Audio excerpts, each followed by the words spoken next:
안녕하세요. 최한만이라고 합니다.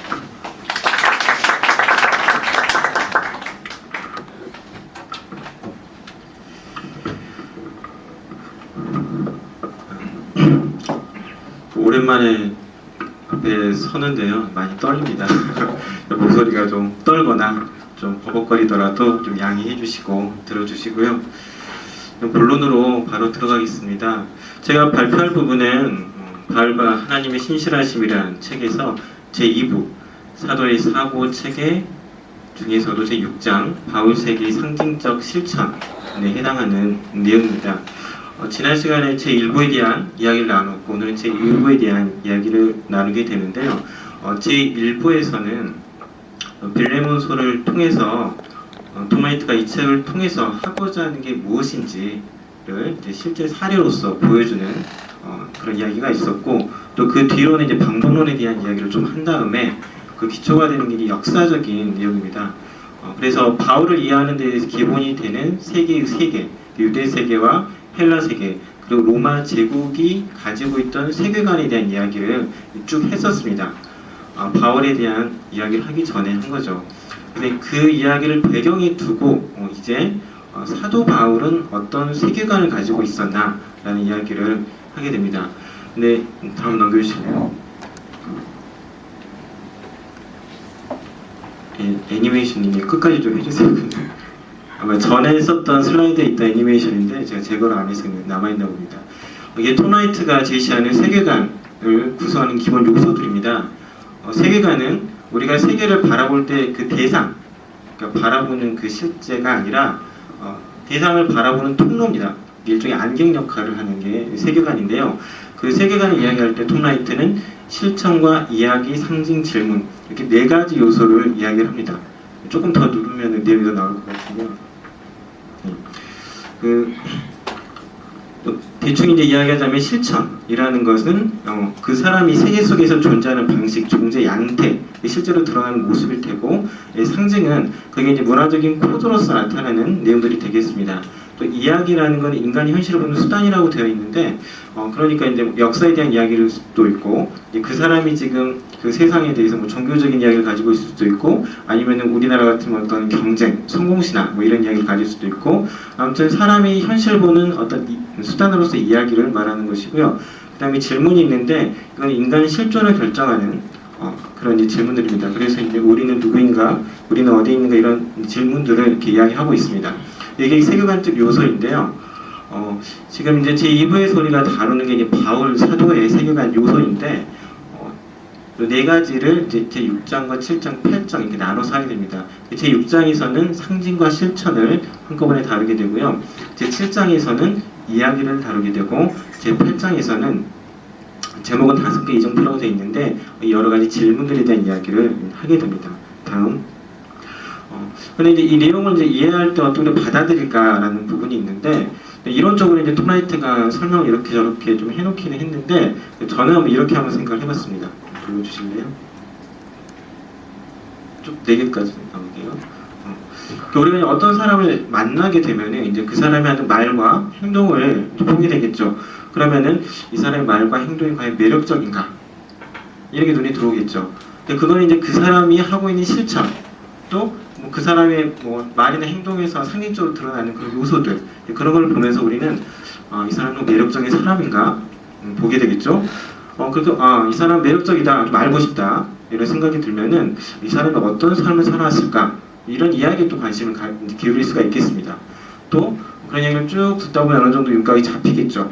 또 그러면 이 사람이 어떤 인생관, 또 가치관을 가지고 있을까, 이런 것도 궁금증도 생길 겁니다. 그 이야기와 질문들에 관한 얘기를 쭉 듣고 났을 때, 이 사람 정말 괜찮은 사람이네. 나도 이 사람처럼 살고 싶고 이 사람과 함께 살고 싶다. 그런 데까지 이제 간다면은, 처음에는 그 사람의 실천과 상징이 나에게 보여지는 요소였지만 이제는 내가 어떤 동참해야 될 요소로서 이제 바뀌게 되겠죠. 우리가 이제 톰라이트가 이런저런 이야기를 할 때 이런 관점을 갖고 보면 좋을 것 같은데요. 그 당시에 교회가 어떤 실천, 어떤 상징들을 보여줬다고 했을 때, 그 교회라는 배경을 보니 유대인들이 보는 시각, 이방인들이 보는 시각이 있었겠죠. 유대인들과 이방인들이 그런 교회의 실천과 상징을 봤을 때 그게 어떻게 다가왔을까? 이런 관점에서 생각해 볼 수 있겠고요. 네, 그런 걸 보고 궁금증을 가졌을 때 교회가 그들에게 내놓는 이야기들이 있겠죠. 그렇죠? 그 이야기라는 건 이제 뭐 당연히 성서에 나오는 태초에부터 시작한 하나님 어떤 목적과 계획, 그것이 메시아 안에서 어떻게 완성됐는가 하는 그런 이야기를 들려줄 것이고, 또 그런 그 이야기 속에서 이 교회가 가지고 있는 실존, 그 실존에 대해서 이런저런 질문들에 대한 답변들을 또 던져줄 수 있을 것입니다. 그런 거 듣고 났을 때 이 하나님이 참 하나님이구나. 이 사람들이 내세운 이야기가 참된 이야기고 이 사람들이 내세운 삶이 정말 내가 인간으로서 받아들여야 삶이구나. 이런 생각이 들면은 그 사람도 이제 교회에 동참해서 그 교회의 실천과 상징에 동참하게 되겠죠. 그래서 이런 관점을 가지고 좀 읽으시면은 좀 더 구체적으로 좀 와닿지 않을까라는 생각이 들었습니다. 네, 다음요. 그 이제 신학에 대한 얘기입니다. 세계관이라는 이제 모형이 있고, 그다음에 이제 그 세계관 틀에서 이제 신학을 어떻게 이해할 거냐라는 그런 부분이 있는데요. 이거는 이제 그 신약 성서 하나님의 백성에서 토마이트가 신학을 정의를 하기를 이렇게 했습니다. 위로부터 또는 안으로부터 오는 어떤 목적과 관련된 이야기라는 이야기를 했습니다. 즉 세계관에 드러난 요소들을 가장 기저에서 뒷받침하는 그런 어떤 목적이라는 거죠. 목적. 요즘 같으면은 밑에 보면 이제 주로 이제 뭐 종교 이런 얘기를 할 수 있겠지만 요즘 같으면은 뭐 심리학, 사회학, 진화론 이런 것도 일종의 신의 역할을 할 수가 있죠. 뭐 특히나 이제 진화론 같은 경우는 뭐 생물학이었지만 뭐 진화 사회학으로도 되고, 또 요즘에는 그 사회학을 넘어서서 인간의 어떤 모든 행동을 진화론의 관점에서 설명하는 데까지 나가고 있죠. 그런 면에서 이제 진화론이 말하자면은 세상의 모든 것을 설명하는 어떤 그런 이론처럼 되어 있는데, 그런 것처럼 사람은 누구나 뭐 이야기, 상징, 실천, 질문 이런 것들이 있지만 그 더 밑바탕에 존재하는 깊은 실체, 어떤 원인 같은 게 존재하는데 그런 거에 대한 이야기를 신학이라고 정의를 했습니다. 단순히 어떤 초월자, 종교에서 말하는 뭐 그런 신들 또는 신에 관한 학문이라고 정의를 한 게 아니고 이 세계관의 어떤 기초를 제공하는 믿음, 뭐 이런 것을 이제 신학이라고 정의를 했습니다. 그래서 제2부에서는 이제 바울이 가지고 있는 세계관에 대한 이런 요소들에 대한 이야기를 하겠죠. 근데 그 이야기는 표면적으로 드러난 이야기가 중심이 될 것입니다. 그러니까 바울이 가지고 있던 신학이라는 걸 소개하는 게 아니라 일단은 표면적으로 드러난 우리가 관찰할 수 있는 실천, 상징, 이야기, 질문에 대한 이야기를 먼저 풀어놓을 거고요. 왜 바울이 이런 실천, 이런 상징, 또 왜 이런 이야기, 이런 질문을 하게 되었나, 거기에 대한 이야기를 이제 제3부에서 하게 될 것입니다. 그래서 우리가 제2부에서 이제 나오는 내용들을 보다 보면은 물론 설명이 나옵니다. 왜 이런 상징, 왜 이런 실천을 바울의 교회가 보였는지, 또 바울의 교회에게 그거를 권면했는지 설명이 나오긴 하지만 그냥 자세한 설명은 아니고 그냥 그 뭐 서신의 어떤 문맥상 연결이 돼 있다는 수준의 이야기만 하지 자세한 설명을 하지 않습니다. 그래서 여러분이 이제 오늘 이야기를 들으실 때 궁금증이 많이 생기실 거예요. 왜 바울은 저걸 저렇게 이해하고 저렇게 생각했을까? 근데 그 이야기는 제 3부에서 이제 다룰 내용이기 때문에 궁금하시더라도 그냥 넘어가시고, 오늘의 이야기는 바울 문헌, 바울 서신 속에 나타난 세계관적 요소들에 대해서 그냥 훑어본다. 이렇게 생각하시면 좋을 것 같습니다. 네, 다음요.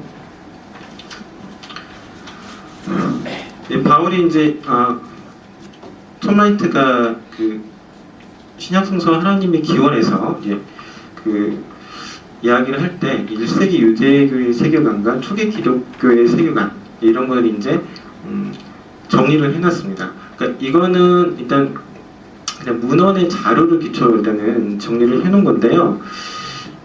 이 이야기는 핵심은 아니기 때문에 넘어가겠습니다. 1세기 넘어가고요. 초기 기독교 세계관의 내용도 여기까지만 하고, 이게 이제 제1번 신약성서 하나님 백성에서 제시한 건데, 사실 이제 우리가 생각해 이게 곧 바울의 세계관과도 일치하겠죠. 사실은 일치하겠죠. 근데 이제 이거는 이제 일본에서는 이제 기독교 문헌을 중심으로 이제 정리를 해놓게 되겠고, 이제 오늘 보게 될 자료는 철저하게 바울 서신만 가지고 이제 정리는 자료이기 때문에 내용은 사실은 실질적으로 겹치는 부분이 많기는 하지만 기초가 되는 자료는 이제 조금 다를 수는 있습니다. 좀 그런 차이는 있는데요. 아무튼 뭐 거의 비슷한 이야기인데요. 내용은 또 나오기 때문에 넘어가겠습니다. 네, 다음은 이제 제6장 다룰 내용입니다. 목차는 이렇게 되어 있습니다. 서론이 있고요. 아까 말했듯이 이제 제1부에서 그 유대 세계 그리고 헬라 세계 그리고 로마 제국에 관한 이야기를 했습니다. 그런 세 세계를 배경으로 할 때 바울이 내세운 실천을 어떻게 볼 것이냐 이걸 정리를 합니다. 그러니까 유대 세계는 이런 상징들이 있었고 헬라 세계는 이런 상징들이 있었고 제국은 이런 상징들이 있었는데 바울은 그 상징들에 대해서 어떤 이야기를 했는가, 그 상징과 비교해서 어떤 이야기를 했는가 이런 내용을 먼저 이야기를 하는데요. 근데 이제 그 제1부에서 뭐 굉장히 자세한 이야기를 많이 했는데 뭐 그런 걸 갖다 뭐 복잡하게 하진 않고 좀 단순화시켜서 좀 이야기를 하고 있는 것 같습니다. 근데 먼저 이제 세 세계 비교해서 이제 그런 얘기를 하고요. 일단 저 상징적 실전도 표면적으로 그냥 쭉 나열하는 그런 느낌으로 좀 잘 나열하는 성격이고요. 그 다음에 이제 상징적 실천의 세계에 대한 바울의 재구성이 있습니다. 이번에 보시 서론이 있고 뭐 위에 두 개는 상징이고 밑에 두 개는 실천인데요. 상징 실천 나눠놨죠. 근데 이제 상징과 실천 앞에 붙은 말을 보시면 두 번째는 우리는 한 분 하나님의 백성이다 라고 말하는 상징, 두 번째는 우리는 메시아의 백성이다 말하고 상징 이렇게 나눠놨습니다. 그러니까 위에서 서술을 해놓은 거를 좀 묶는 거죠. 근데 묶을 때 말하자면 이제 신학을 넣어놓은 거죠. 그 상징들을 뒷받침하는 신학이 뭐냐? 하나는 유일신론, 우리는 한 분 하나님의 백성이다 이거를 드러내는 상징이 있는 거고, 또 메시아 중심 기독론, 그러니까 우리는 메시아의 백성이다라고 말하는 상징 이렇게 두 가지가 있다는 거고요. 그리고 이제 유일신론과 메시아를 합해놓으면은 메시아적 유일신론이죠 사실은. 그러니까 생각해 보면은 좀 이렇게 일관성 있는 목차는 아닌 것 같은데, 아무튼 그런 우리는 메시아를 통해서 이제 우리에게 계시된, 또 다르게 얘기하면 이제 메시아에서 어떤 정점에 달한 그런 유일신론을 믿는 사람으로서 이제 어떤 실천을 하는가에 대한 내용이 나오고요. 그 다음에 위의 것들이 이제 하나님과 메시아 이런 거를 드러내는 상징이었다면은 밑에 거는 그래서 우리가 이 세상 안에서 우리는 어떤 존재인가라는 정체성 규정할 때 갱신된 인류라는 말로서 규정을 하고, 우리가 이 갱신된 인류로서 어떤 실천을 보이는가에 대한 내용, 이런 식으로 이제 목차는 구성이 되어 있고요. 마지막으로 이제 결론은 그래서 사도 바울은 개인적으로 어떤 실천을 했는가 나와 있는데 이 내용은 좀 에필로그 같은 성격이어서 이 내용에서는 뺐습니다. 넘어가 보겠습니다. 그래서 이 내용을 좀 도식화하자면 이렇게 볼 수가 있겠습니다. 유대 세계, 헬라 철학, 로마 제국이라는 이제 배경이 있습니다. 유대 세계의 이제 중요한 상징들로 이제 제시되는 게 성전, 토라, 기도, 땅, 가족, 열심, 싸움, 성경 이런 상징들이 제시되고, 헬라 철학과 관련해서 중요한 거는 헬라 철학은 중요한 건 이제 여러 신을 섬겼다. 그 우상 숭배한 문화였다. 그것만 다루고요. 그러니까 이방인들이 섬기던 신을 바울이 몰아내고 그 자리에 뭘 채워 넣느냐라는 설명을 주로 하고 있고요. 로마 제국과 관련해서 당연히 제국 통치, 황제의 숭배에 관한 이야기를 하고, 거기에 대해서 명시적으로 전해지지 않지만 바울이 사용한 이런저런 그런 구호들이 실제로 로마 제국과 관련해서 어떤 반체제적인 성격을 지녔을지를 이야기를 합니다. 그리고 이제 제가 만들어 놓은 도표는 이 상징과 실천을 이해할 때 이제 어떤 틀을 가지고 보면 좋을까 해서 한번 그려봤는데요. 간단합니다, 사실은.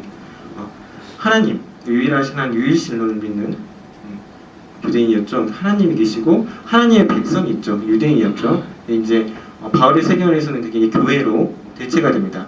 그리고 하나님께서 보내신 하나님의 아들이시면서 또 동시에 인류의 대표이자 또 이스라엘의 대표이시기도 했던 메시아가 중간에 존재하시고요. 그리고 이제 바울은 항상 이제 에클레시아를 이야기를 할 때 유대인과 이방인의 구도로 이야기를 합니다.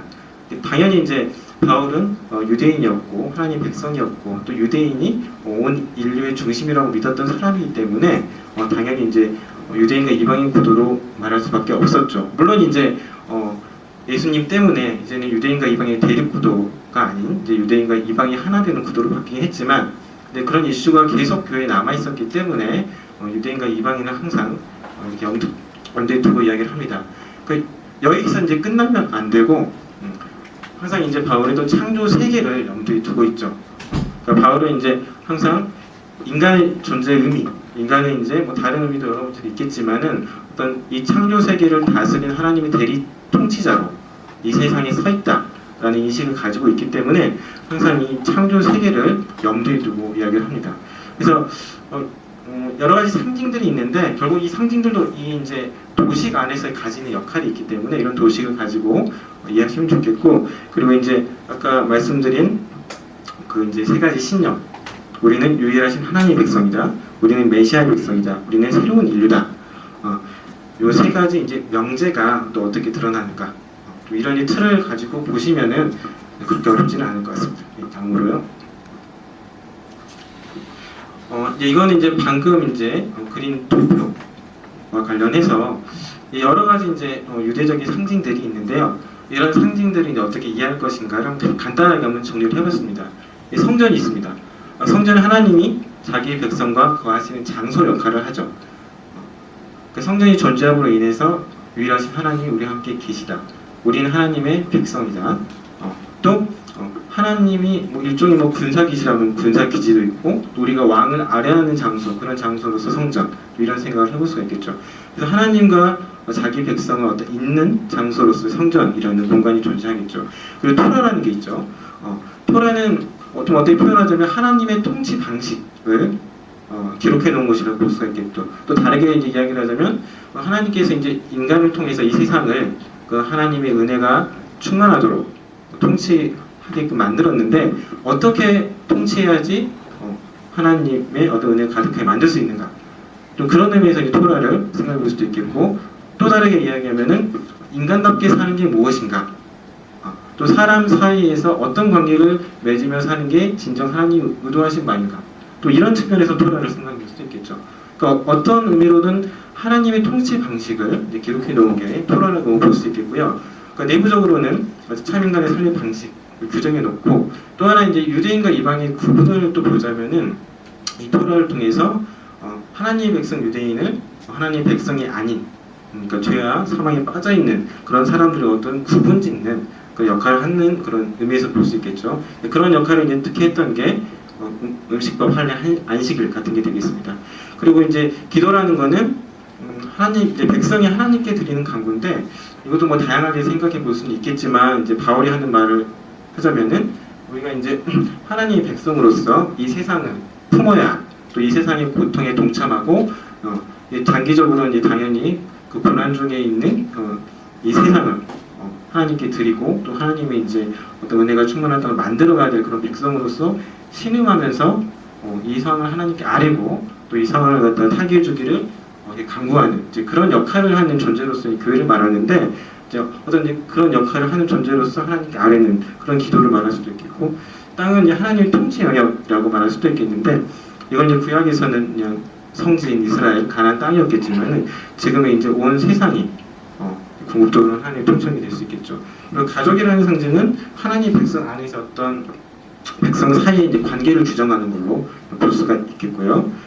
열심히 싸움 같은 경우는, 그러니까 예전에 유대인과 이방인으로 좀 구분이 되었기 때문에 우리가 하나님의 백성으로서 그런 우상 숭배하는 이방인들에 대해서 어떤 반응을 보일 것이냐, 이런 관점에서 좀 볼 수가 있겠고, 그리고 이제 형상이라는 거는 이제 창조 세계와의 관련성 안에서 이제 파악이 될 텐데요. 인간이 하나님의 형상으로 지어졌다, 또 하나님의 영광을 위한 존재다. 사실 톰라이트는 이제 형상과 영광을 이어서 서로 연결해서 많이 이야기를 하는데요.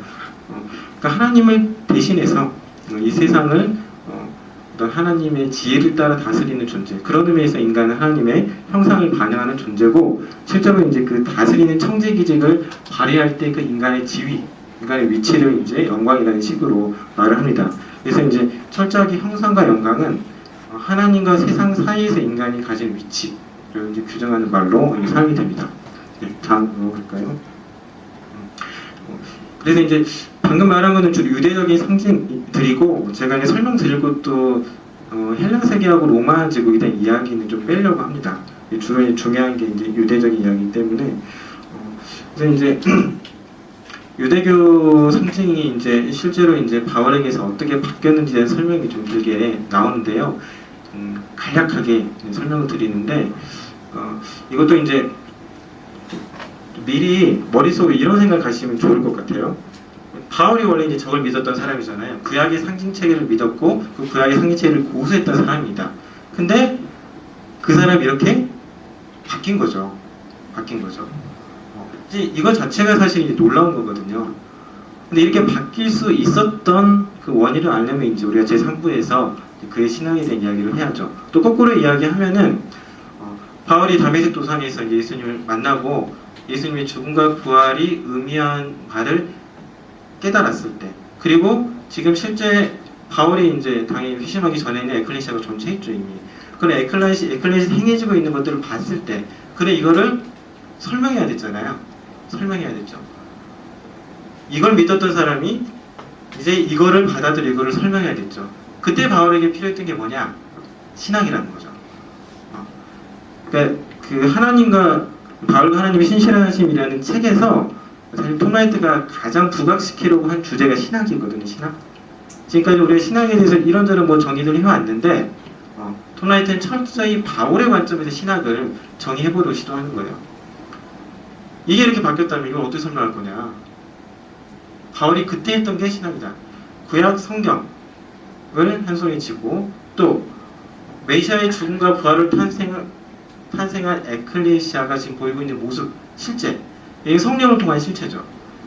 이거를 다른 손에 쥐고 이걸 설명한 거예요. 그게 이제 신학이라는 거거든요.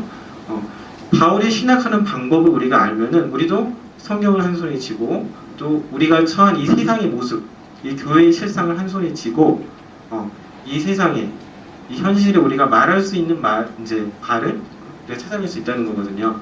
그게 이제 신학이라고 말을 합니다.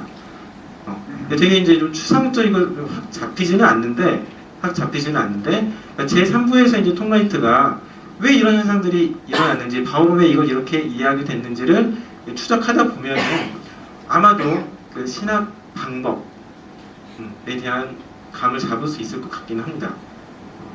근데 중요한 거는 우리가 이제 그걸 염두에 두고 있어야 된다는 거예요. 염두에 두고 있어야 된다는 거예요. 왜 바울은 이런 식으로 생각했을까? 왜 상징이 이렇게 바뀌었을까? 바울이 이걸 어떻게 설명했을까? 여러분이 이 당시로 돌아서 생각하면 저 놀라운 일이거든요. 그러니까 거꾸로 안 믿는 유대인들이 바울이 방금 전까지만 해도 성전을 추종하던 바울이 와가지고 야 교회를 봐라. 하나님이 이제 성전을 갖다 무너뜨리고 이런 에클레시아를 새로운 성전을 지으셨다 라고 말하면 유대인들이 놀라겠죠. 저 사람 헛소리 하냐 이렇게 될 거 아니에요. 근데 바울은 그거를 성경을 가지고 설명을 해냈다는 거죠. 메시아 예수의 죽음과 부활의 그 성경 서사의 완성이라는 거를 그런 신학 작업을 통해서 본인이 확인하고 또 설명할 수 있었기 때문에 가능했다는 거죠. 그러니까 그런 틀을 염두에 두고 일단 또 이 상징들의 변화를 보시면은 저게 왜 저랬을까 좀 생각해 보시면은 조금 더 도움이 되실 것 같습니다. 먼저 성전인데요. 유대의 성전, 당연히 유대 세계의 중심이었죠. 하나님께서 자신의 이름과 영광을 두신 곳이라고 말했고 또 예언서를 보면은 장차 열국이 모여들 중심지가 될 곳이라고 말했습니다. 제2성전 유대교에서는 성전이 이제 무너지고 없었죠. 제2성전이 헤롯 건축하고 그러긴 했지만은 일단 정통 유대인들은 그 성전에 대한 의심을 갖고 있었기 때문에 일단 성전은 존재하지 않았고, 그래서 이제 1세기 당시에는 성전을 특정 종파의 율법이 대체한다라는 생각이 이미 존재했다고 합니다. 그런 이제 상황에서 예수님이 나타나셔가지고 내가 스스로 새로운 성전이다라는 말씀을 하셨죠. 근데 바울이 이제 이거를 나중에 해석하기를 우리가 에클레시아가 성전을 대체하는 새로운 우리다라고 이야기를 했던 거죠. 성전이 하나님의 자신의 이름과 영광을 두신 곳이었다면 당연히 이 에클레시아도 하나님의 거하시는 곳이겠죠. 그래서 바울은 고린도전서에서 너희가 살아계신 하나님의 성전이다. 너희 안에 하나님의 영광과 이름이 거한다라고 말할 수 있었죠. 이것도 말 그대로 너무 엄청난 거죠. 성전이라는 장소에, 성막이라는 장소에 봉헌식을 올릴 때 구름이 성막과 성전을 가득 채우고 하나님의 영광이 거기 임했다고 이 성경에 기록되어 있잖아요. 그 장엄함에 대한 이야기를 하는데 그걸 실제로 본 사람들도 놀랬겠죠. 근데 너희가 그 하나님의 영광이 거하는 성전이다 라는 말을 하면 이건 정말 거대한 실제죠. 거대한 실제인데 실제로 이제 그런 것을 이제 묘사한 구절이 이제 오슬절 장면 같은 게 되겠죠. 그렇게 이제 하나님의 성령이 자기 백성에게 돌아오는 장면. 그러니까 야훼가 자기 백성에게로 예루살렘 성전으로 돌아오는 장면인 것처럼 마치 오선전 장면을 표현함으로써 이제 하나님이 이 백성 가운데 계신다라고 이야기를 하는 거죠. 엄청난 거죠. 그래서 이제 거기서 이제 제일 핵심은 성령의 내주죠. 성령의 내주. 물론 성령에 대해서 이제 뭐 어떻게 이야기할 거냐 이것도 이제 신학 부분에서 나오긴 하겠지만 어쨌든 경험적으로 하나님의 영이 우리 안에 이미 거하신다는 믿음이 있었기 때문에 그들은 우리가 바로 성전이다라고 말할 수 있었겠죠. 그리고 성전 자체가 상징하는 여러 가지가 있었지만 또 하나는 이 거룩이죠. 거룩. 이방인과 유대인을 구분했고 또 이제 뭐 제사장과 또 일반인을 구분하고 또 성소 안에서도 지성소와 성소의 구분이 있고 이런 식으로 이제 거룩의 단계를 나누고 어떤 거룩을 지키는 거. 어떻게 보면 이제 하나님의 백성에서 정체성을 지키는 거를 제의적으로 가장 잘 표현한 게 이제 성전이 되겠는데요. 너희가 하나님의 성전이라면 당연히 하나님이 성전으로서의 거룩을 지켜야 되는데, 근데 이제는 더 이상 그런 의식적인 제의적인 정결이 아니라 거룩한 백성으로서 어떤 삶, 그 자체가 이제 정결이라는 거죠. 그래서 로마서에서 너희 삶을 제물로 바쳐라라는 말을 하는 게 이제 이런 이제 어떤 틀에서 나올 수 있는 거라고 볼 수 있겠습니다. 다음은요. 다음은 음식법인데요. 그 율법과 관련해서 이제 그 음식법과 할례와 안식일 세 가지를 이제 주로 다루는데 보통 세 관점에서 이 세 가지를 많이 다루죠. 근데 이때 이제 율법은 하나님의 백성의 삶의 어떤 방식이라는 어떤 큰 의미보다는 주로 이제 유대인과 이방의 어떤 구분하는 유대인의 어떤 정체성을 표시하는 그런 율법으로서 세 가지를 대표적으로 두는데요. 음식법은 이제 크게 두 가지죠. 어떤 음식을 먹을 것인가, 그리고 우리가 누구와 함께 식사할 수 있는가, 이 두 가지입니다. 이 둘 다 이제 거룩과 정결에 대한 이야기입니다. 그래서 레위기 같은 데서 정한 음식과 부정한 음식을 이렇게 나눠놓고 정한 음식만 먹을 수 있도록 딱 구분해놓죠. 그리고 이제 식사할 수 있는 것도 이제 부정한 유대인 중에서도 불결한 유대인, 뭐 문둥병에 걸렸다, 뭐 생리 중이다, 뭐 레위기 이런저런 규정들이 있잖아요. 그러니까 그런 부정한 유대인과는 접촉하지 않음으로써 또 정결을 지키는데, 또 그런 식으로 부정한 유대인 혹은 이방인간의 식사를 하지 않는 거, 또 그게 또 정결을 지키는 방법이죠. 그래서 음식법은 철저하게 이제 정결을 지키는 것과 관련이 돼 있는데, 이게 이제 바뀌죠. 이제 바울과 상관없는 이야기지만 베드로가 하나님이 보여주신 환상을 보고 이방인 고넬료를 만나러 가서 안수하고 성령 주는 장면이 있는데, 이 장면이 부정한 음식과 불결한 음식의 구분이 이제는 없다. 즉 유대인과 이방인의 구분이 이제는 없다라는 걸 이제 보여주는 게 되죠. 근데 이제 뭐 유대인 이방인 구분을 넘어서 어쨌든 간에 이제는 만물을 창조하신 하나님 우리가 믿기 때문에 이제는 뭐든지 먹을 수 있다는 거예요. 그러니까 율법을 지키는 것 중에 대부분은 아무래도 좋다가 돼요. 율법을 지켜 안식일 지킬 필요 없고 할례도 받을 필요도 없고 음식법도 지킬 필요가 없다. 창조하신 하나님을 믿기 때문에 우리는 이제 그런 거에 대해서는 무관하다. 아무래도 좋다. 아디아포로라고 이제 이야기를 하는데, 그러니까 그런 면이 이제 존재하는 거고, 또 재미있는 거는 누구와 식사할 수 있는가랑 관련해서는 좀 이제 다르게 접근합니다. 갈라디아서가 이제 거기에 대한 얘기인데, 메시아인의 백성이라면 유대인과 이방인 모두와 식탁 교제를 가져야 한다. 거꾸로 얘기하면 유대인과 이방인을 구분하면 안 된다는 얘기죠. 메시아 안에서는 모두가 하나이기 때문에 이제 저런 식으로 인종을 따라서 어떤 뭐 계급을 따라서 이런 걸 따라서 구분하는 거는 안 된다는 거예요. 음식법과 안식일 이런 거는 뭐 아무래도 좋다, 상관없다가 됐는데, 거꾸로 메시아 안에서 연합을 지켜가는 일은 절대 규칙이 이제 되는 거예요. 톰라이트의 설명도 이런 식으로 이야기를 하고 있고, 근데 배제가 없냐? 배제가 있긴 있죠. 어떤 사람이 배제하냐?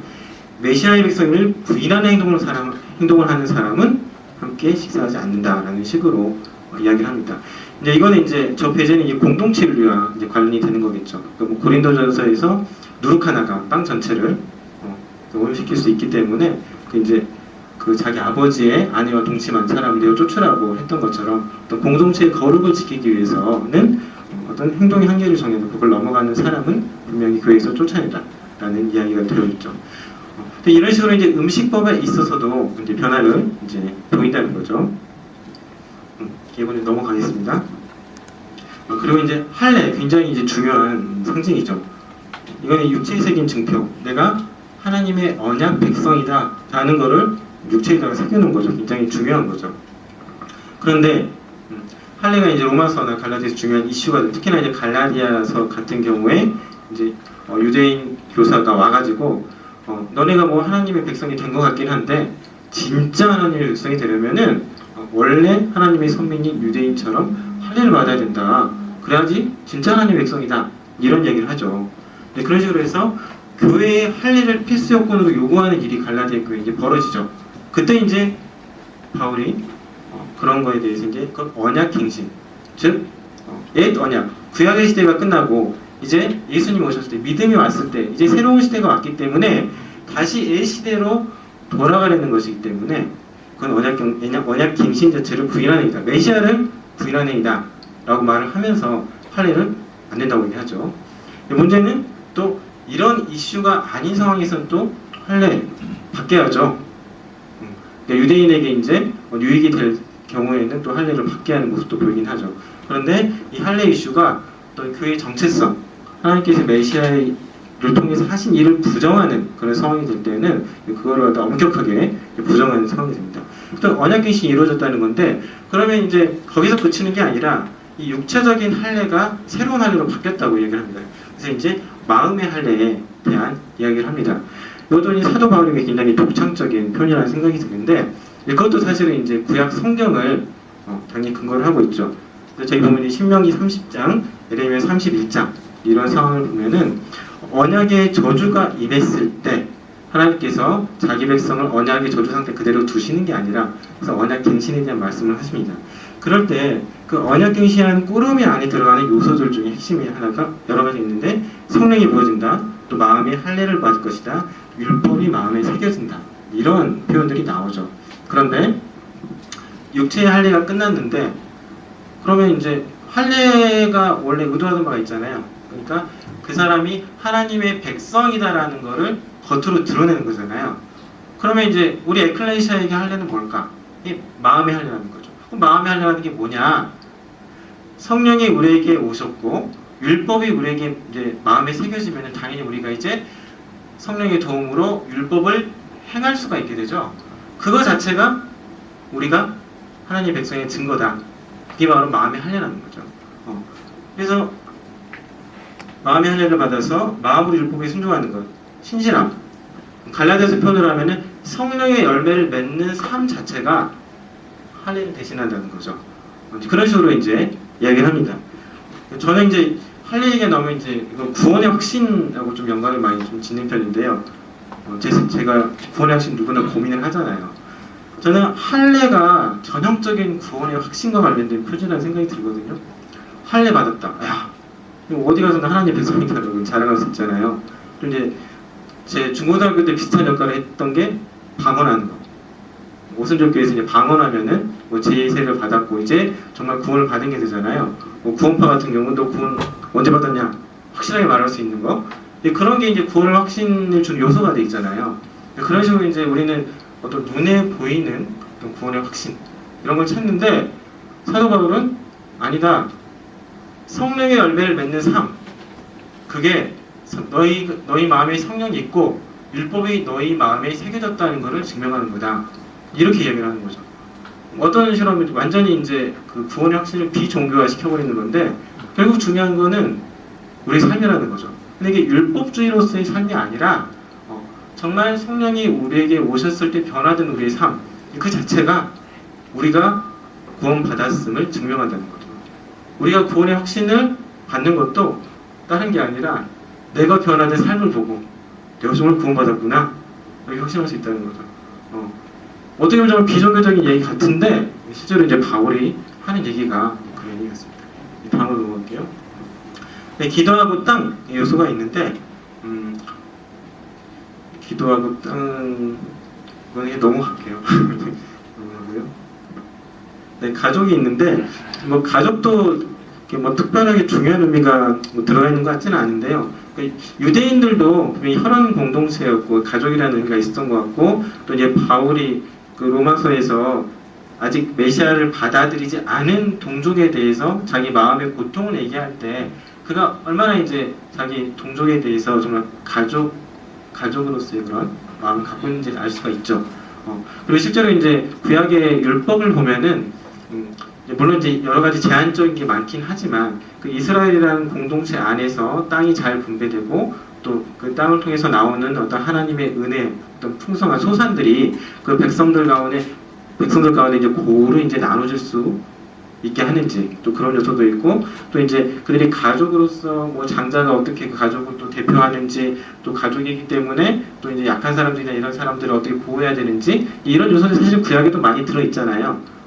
그런 면에서 이제 가족이라는 어떤 요소가 이미 구약에도 많이 있는 것 같고 사실 이제 그런 요소들이 이제 신약에도 저는 이제 뭐 똑같이 온다는 생각이 드는데 근데 이제 바뀐 거는 이제 이런 거죠. 유대인은 철저하게 이스라엘을 가족으로 생각을 했죠. 철저하게 이방인을 나눠놓고 생각을 했는데 근데 바울은 단순하죠. 메시아를 믿는 이스라엘, 메시아를 믿는 이방인이 이제 새로운 이제 가족이 되는 거죠. 그게 단순한 거죠. 그래서 가족을 이제 정의하는 게 바울은 철저하게 민족 중심, 또 율법을 잘 지키냐 안 지키냐 이런 중심이었다면은 이제 예수를 믿고 난 뒤에 바울은 철저하게 메시아 안에 있는 사람들은 모두 한 가족이다. 이런 식으로 이야기를 하게 됩니다. 다음요. 마지막으로 이제 열심하고 싸움이라는 얘기 있는데 열심이라는 요소는 이제 사실 세 관점에서 굉장히 중요한 요소고 통일에도 중요한 요소인데 하나님을 향한 열심인데 그 열심이 어떤 형태로 표출되느냐 대체로 율법을 지키지 않는 유대인들 비나스 같은 경우는 이제 우상 숭배를 한 이스라엘 민족을 이제 처벌하는 역할을 했고요. 그다음에 이제 유다 마카베오 같은 경우는 이제 그 이방인들에 대해서 이제 하나님의 열심으로 그들을 물리치는 그런 일을 했는데 열심이나 싸움이라는 요소가 일단은 이제 유대교 또 구약에서는 주의 번전한 유대인들 또 이방 이교도들을 대상으로 한 싸움이었고 또 이제 그들을 갖다 물리치는 게 하나님을 위한 열심 이런 역할을 했는데 근데 그 요소가 이제 바뀌는 거죠. 그 전에는 민족적인 싸움이었다면 이제 우주적인 싸움으로 바뀌는 거죠. 그러니까 바로 같은 사람이 또 그 스스로가 이제 변절한 유대인들인 원래 이제 사울의 입장에서는 교회를 핍박하던 사람, 교회를 핍박하는 열심을 했던 사람인데 그 사람이 이제 완전히 싸움의 성격이 이제 바뀌어버린 거죠. 그래서 이제는 정사들과 권세들을 향한 싸움 또 이런 요소를 에베소서 이제 많이 나타나는데 이런 식으로 싸움의 대상이 이제 완전히 바뀌어버리죠. 싸움의 대상이 바뀌고 또 이제 그 전에 이제 싸움의 대상이었던 변절한 유대인들, 이방인들이 있는데 그런 사람들은 오히려 이제 정사들과 권사들의 어떤 종으로 매여 있는 사람들이 되는 거고 저 사람들이 이제 구원해야 할 그런 대상으로 바뀌게 되는 거죠. 이 정사들과 권세들이 이제 의미하는 게 뭘까? 또 이게 이제 좀 잘못하면은 단순하게 이게 영적인 요소 그래서 뭐 이제 축귀하고 사탄 몰아내고 뭐 이런 식으로 이제 생각될 수가 있는데 뭐 그런 내용은 이제 사실 아니고 정사들과 권세들이 의미하는 바는 뭐 신학 부문에서 또 나올 것 같습니다. 그러니까 중요한 거는 아무튼 싸움의 성격도 이제 바울의 세례 안에서 이제 바뀌어버렸다 라는 내용이 되겠습니다. 다음요. 그래서 이제 뭐 아까 제시했던 또 그 그림입니다. 그 그림이고요. 지금까지는 이제 유대 세계의 상징과 비교해서 바울이 내세우는 상징들에 대한 이야기 했었고요.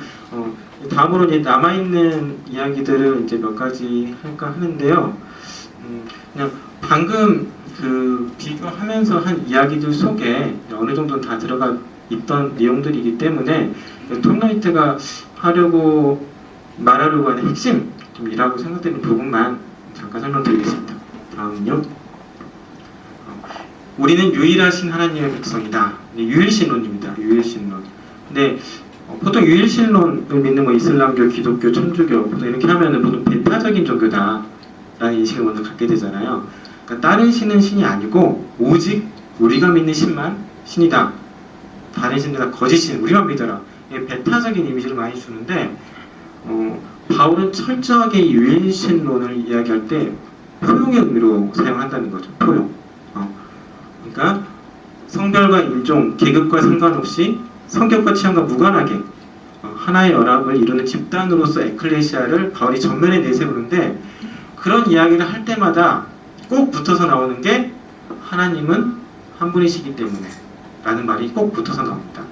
그래서 이 이야기를 이제 갈라디아서 가지고 하고 로마서 가지고 하고 고린도전서 가지고 하고 빌립보서 가지고 하고 그러니까 바울서 여러 개 가지고 이제 논증을 하거든요.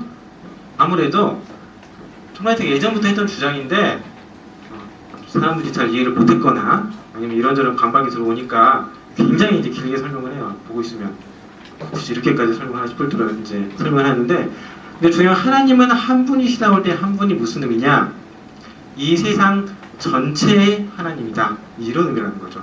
베타라는 의미보다는 호용의 의미라는 게 강하다는 겁니다. 그 로마서에서도 하나님이 유대인의 하나님이냐, 이방인만의 하나님이냐, 무할례자의 하나님이냐, 할례자의 하나님이냐. 그래놓고 뒤에 하는 게 하나님은 한 분이시다. 그래서 유대인과 이방인 모두의 하나님이시고 할례자와 무할례자 모두의 하나님이시다. 이렇게 이야기를 하거든요. 그러니까 쉐마를 철저하게 에클레시아의 연합의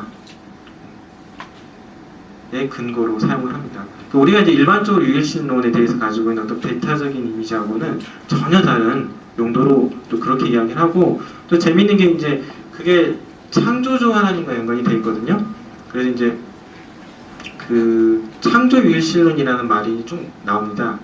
이제 톰라이트가 만들어낸 말이 되게 좀 많아가지고 사실은 번역할 때 그걸 갖다가 어떻게 번역할지 궁금했는데, 대부분 이제 뭔가 좀 묘한 새로운 그런 용어가 나오면 대부분 무슨 적 해가지고 하거든요. 그래서 뭐 이거 크리에이셔널 모노세이즘인데 그냥 창조 유일신론 이렇게 번역을 했더라고요. 그러니까 창조주이신 하나님을 믿는 믿음을 아마 그렇게 표현한 것 같은데, 그렇기 때문에 창조주 하나님 믿는 거예요. 창조주 하나님 믿는 사람은 어떨까요? 근데 바울이 말하는 건 뭐냐면 창조주 하나님 믿는 사람은 여유롭다. 모든 것을 다 받아들일 수 있다. 이런 의미가 돼요. 바울한테. 하나님 모든 것을 만드셨잖아요.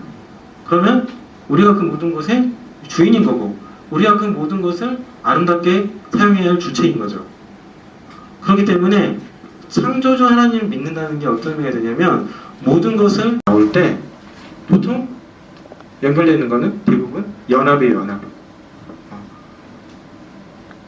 세상 모든 것을 다 아우르고 그 모든 것을 창조하신 하나님을 믿는 너희가 모든 것을 즐길 수 있지만 또 모든 것을 내려놓을 수도 있고, 그렇기 때문에 하나를 이루는데 진력하라. 이런 식으로 이제 이야기가 흘러가는 거죠. 그래서 우리는 유일하신 하나님의 백성이다를 우리가 말하는 상징은 연합된 에클레시아라는 거죠. 연합된 에클레시아. 이것도 이제 재밌는 표현 같은데, 사실 이제 요즘에 이제 우리나라에도 뭐 동남아시아 같은 데서 오신 분들이 많이 있잖아요. 근데 그런 분들과 함께 뭐 교회를 이룬다. 이런 생각을 해보는 거예요. 이런 생각을. 근데 이제 요즘 같으면은 그게 뭐 이렇게 어려울 것 같지는 않은데, 뭐 예를 들어 뭐 옛날 같은 경우는 특히나 이제 뭐 묘근에 대한 인식이 되게 안 좋거나 이런 상황에서 어떤 교회를 갔더니 뭐 이게 외국 사람이 그 동남아 사람이 와서 예배를 드리고 있다. 이런 거는 이제 좀 다르게 다가올 수가 있잖아요. 비슷할 것 같거든요. 그러니까 이제 어떤 문화에서는 뭐 종과 노예와 주인이 같이 예배를 드리네. 흑인과 백인이 같이 예배를 드리네. 이런 것들이 어떤 문화에서는 되게 이상하게 다가오고 되게 도전적으로 다가올 수 있잖아요. 근데 그런 상황에서 하나님은 한 분이시다를 믿는 사람이기 때문에 이 교회가 그런 다른 사람들끼리 하나를 이루고, 또 성격과 또 뭐 가치관 뭐 이런 것들이 다르고 뭐 분열이 생기고 이런 상황이 있어도 어떻게든 사랑을 중심으로 하나를 이루어가려고 노력하는 교회가 되는 거, 공동체가 되는 거, 그 자체가 유일신을 믿는 사람들을 상징하는 게 된다는 거죠. 그래서 이제 이 에클레시아 연합을 굉장히 중요하게 톰라이트 내세우고, 그 기저에 있는 거는 유일신으로 있다. 이렇게 이야기를 합니다. 다음요. 다음 단위 이제 메시아의 백성이라는 게 나오는데, 메시아가 중요하다는 거는 사실 뭐 두말할 필요도 없죠. 결국 바울의 세계관을 바꾼 거는 메시아의 죽음과 부활이었기 때문에 당연히 중요한 상징일 수밖에 없고, 또 이제 새로운 에클레시아를 어떤 정의해야 하는 핵심도 메시아일 수밖에 없죠. 그래서 이제 몇 가지 이제 상징과 관련된 얘기들이 나오는데요. 순종, 형상, 십자가, 부활, 예수가 주이시다. 이런 이야기들이 이제 차근차근 나옵니다. 십자가 같은 경우는 사실 좀 재미있는 역할을 할 것 같아요. 그러니까 십자가 이제 뭐 우리 문화에서는 이미 다른 의미가 되어버렸지만은 당시 문화에서 십자가를 내세운다. 로마인들이 십자가를 내세우는 공동체를 보면은 말이 안 되겠죠. 십자가는 로마 제국에 처형당한 사람들이잖아요. 그걸 상징하는 거잖아요. 실패한 반란군을 상징하는 게 사실 십자가잖아요. 근데 그 십자가에 매달려 죽은 메시아를 주로 모시는 사람들, 말이 안 되는 거죠. 굉장히 도전적이죠. 유대인들에게도 마찬가지죠. 십자가에 달려 죽었다, 나무에 달려 죽었다. 신명기를 보면은 하나님의 저주를 받은 사람이잖아요. 근데 그런 사람이 하나님이 약속한 구원자, 메시아라고 주장을 한다. 이거는 이제 완전히 신성모독적인 이야기가 되는 거죠. 바울도 아마 그랬을 것 같은데, 그래서 이제 바울이 미련하고 수치스럽다라고 얘기를 하죠. 헬라인들에게는 미련한 것이 유대인들에게는 수치스러운 십자가라고 얘기를 하는데, 굉장히 이제 다른 걸 떠나서 십자가가 주변 사람들에게 굉장히 반체제적으로 보였겠죠. 그들이 가지고 있는 가치관, 문화에서는 십자가는 상징이 될 수가 없죠. 그렇죠? 근데 저 사람들은 그게 자기들의 어떤 최상의 가치인 것처럼 내세우고 있으니까 내용을 떠나서 일단은 반체제적으로 비췄겠죠. 그리고 너네들은 뭔데 그렇게 십자가를 내세우냐? 그러면은 십자가와 관련된 이야기를 들려주면서 그들이 기존에 가지고 있던 사고를 정면으로 도전하는 그런 이야기들을 들려줬겠죠. 그리고 이제 부활이라는 게 있는데, 부활도 이제 여러 가지 의미를 가질 수 있는데, 이게 부활은 이제 반 죽음, 반 사망이라고 이제 볼 수가 있잖아요. 어떻게 보면 이제 지금 요즘 기독교는 약간 영지주의적인 기독교가 돼가지고 사실 현세의 삶을 별로 의미 없게 생각을 하잖아요. 죽어서 천국 가면 되는 거고, 그리고 이제 하나님과 어떤 직접적인 교제, 어떤 영적인 교제, 좀 이런 걸 좀 중심으로 하면 되는 거고, 실제 우리가 세상에서 하는 일, 뭐 이런 거 뭐 나중에 그냥 그 종말 때문에 그냥 사라지고 없어질 것, 이런 식으로 생각을 하잖아요. 근데 이 부활은 그렇지 않다라고 말을 하는 거죠. 지금 우리가 하는 일, 우리가 지금 몸으로 하는 이 모든 것이 의미가 있다. 라고 이야기를 하는 거잖아요. 그러니까 이제 부활은 그냥 단순히 그냥 죽어도 살 수 있다라는 그때에 그치는 게 아니라 지금 우리의 사는 삶이 의미가 있다. 라는 지금의 삶을 긍정하는 의미가 되죠. 이제 물론 이제 뭐 유대교와 관련해서는 사실 더 중요한 의미는 부활이라는 게 이제 구약에서 하나님께서 의인을 이제 마지막 날에 살리실 것이라고 기대를 했기 때문에 예수님을 살리셨다면 이미 새 시대가 계시된 것이다. 라는 이제 상징이 되기 때문에 부활은 더 중요한 건 이제 새 시대의 증표요 보증이 되기는 하지만 그 외에도 이제 여러 가지 다른 의미들이 있었을 것입니다. 그리고 예수가 주이시다라는 말이 있는데 구약에서 이제 유대인에게 메시아는 단순히 이스라엘의 왕으로 끝나는 게 아니죠. 이스라엘의 왕은 당연히 그들의 신앙에서는 전 세계를 다스리는 통치자가 되어야 하죠. 그래서 그들의 이제 머릿속에서 메시아는 세상의 주이신 건데, 그래서 당연히 이제 바울은 죽고 부활하신 메시아가 세상의 주이시다라고 선언을 하게 되죠. 당연히 저 말은 로마 제국에 굉장히 맞서는 말이 됐겠죠. 근데 그러니까 메시아가 에클레시아의 상징의 핵심에 있었다. 이거는 부인할 수 없는 사실일 거고요. 근데 저 내용도 약간 좀 나열식이고 좀 그 안에 숨어 있는 신학적 의미는 아마 3부에 가야지 더 명확해질 거라고 생각을 합니다. 다음요. 이거는 이제 실천과 관련된 내용인데 그냥 뭐 감사, 기도, 예배, 성경 쭉 다 있는데 위에 4개 같은 경우는 뭐 하나님과 어떤 교회의 관계와 관련된 내용이라고 볼 수 있겠고요. 그러니까 교회가 하나님께 드리는 것, 감사, 기도, 예배 같은 게 되겠고, 세례와 성찬은 이제 우리가 하나님의 백성이다 라는 거를 이제 상징하는 그런 게 되겠고, 밑에 있는 사랑, 고난, 성교 이런 거는 그러니까 에클레시아 공동체 내에서나 아니면 세상과의 관계 내에서 어떤 교회의 어떤 실천을 보여주는 게 될 수 있다 보는데요. 그렇게 좀 나눠서 생각하시면 될 것 같고, 근데 사랑과 고난과 이제 성교가 이렇게 나와 있는데 이거는 결국 그 바울에게서나 유대인들에게서나 결국 신앙이 이제 삶이었다는 거죠. 어떤 삶과 동떨어진 어떤 종교적인 영역, 그러니까 하나님과의 관계만 관계되는 게 아니고 실제로 이제 인류나 창조 세계, 그리고 에클레시아 내부의 삶, 이 삶과 관련된 것이었다. 이런 좀 함의만 좀 갖고 자세한 내용을 읽어보시기 바랍니다. 다음요. 그리고 이제 마지막으로 새로운 인류를 나타내는 상징이 있는데 그 되게 보면 형상, 거룩과 성결 두 가지 개념을 좀 길게 설명합니다. 뭐 아시겠지만 메시아가 하나님의 형상이죠, 바울에게는. 그래서 예수님의 얼굴에 있는 하나님의 형상이라는 말까지 쓰죠.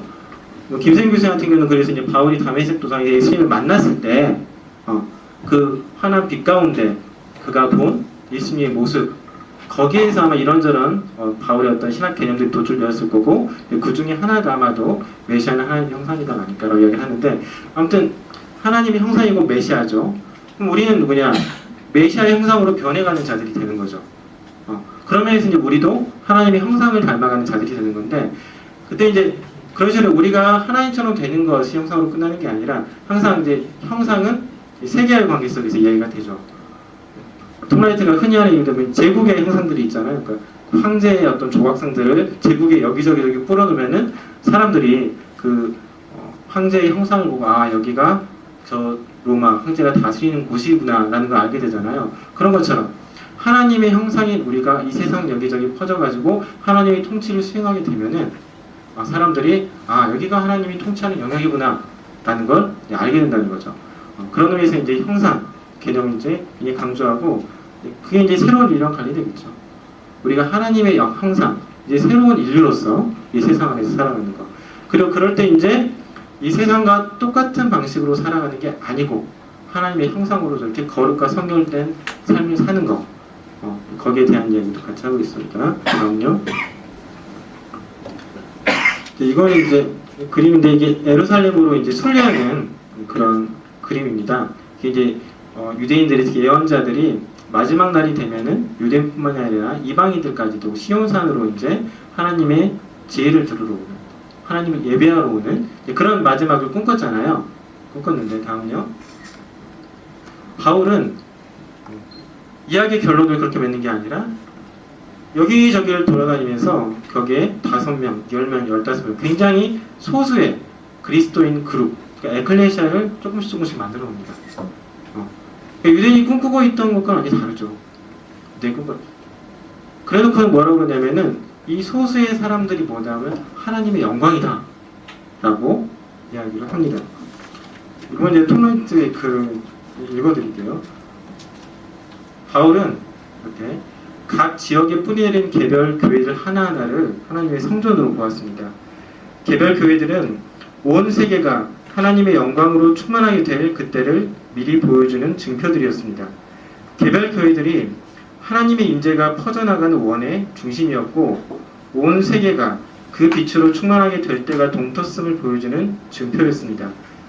여호와 하나님이 자기 성전으로 돌아오셨고 그를 아는 지식과 그의 영광, 그의 정의와 평화의 기쁨을 온 땅이 충만하게 할 것이라는 소망이 실현되기 시작했음을 보여주는 증표가 바로 이 작은 교회들이었다라고 이야기를 하고 있습니다.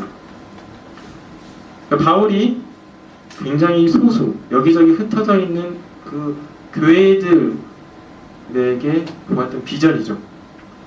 저 작은 교회들이 하나님의 영광, 하나님의 지식을 이 온 세상에 편만하게 드러내게 할 그 통로다라고 바울은 보고 있었던 거죠.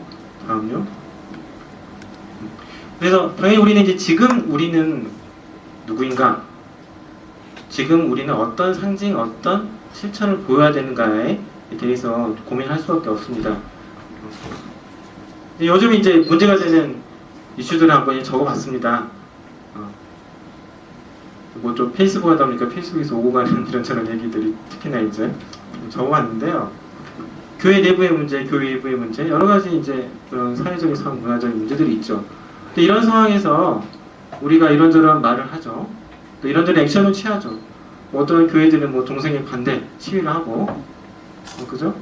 또 페이스북에 뭐 누구나 이제 자기 의견을 갖다 하나씩 적어서 올리죠. 근데 그런 것들이 다 동료 그리스도인들에게 또 외부인들에게 하나의 상징의 실천으로 다가가겠죠. 그런데 우리는 어떤 마음을 가지고 어떤 믿음을 어떤 목표를 가지고 그걸 하고 있는가?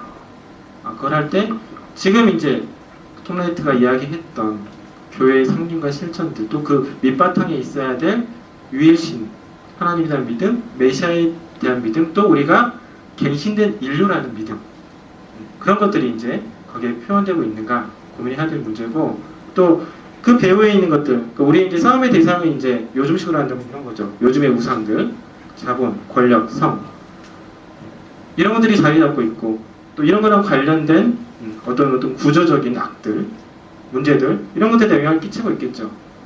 그럴 때 우리가 그냥 단순하게 이런 문제에 접근하는 게 아니라, 우리가 하나님 백성으로서 드러내야 될 가치들을 고민하고, 또 우리가 싸워야 될 적들이 무엇인가, 그들의 정체가 무엇인가에 대해서 고민하면서 이런 것들에 대해서 저항을 하고 대응을 해야지, 우리가 이제 참된 에클레시아로서 참된 실천, 참된 상징들을 드러낼 수 있지 않은가 생각을 해보았습니다. 오늘 발표는 여기까지 마치겠습니다. 질문 안 받아도 돼요.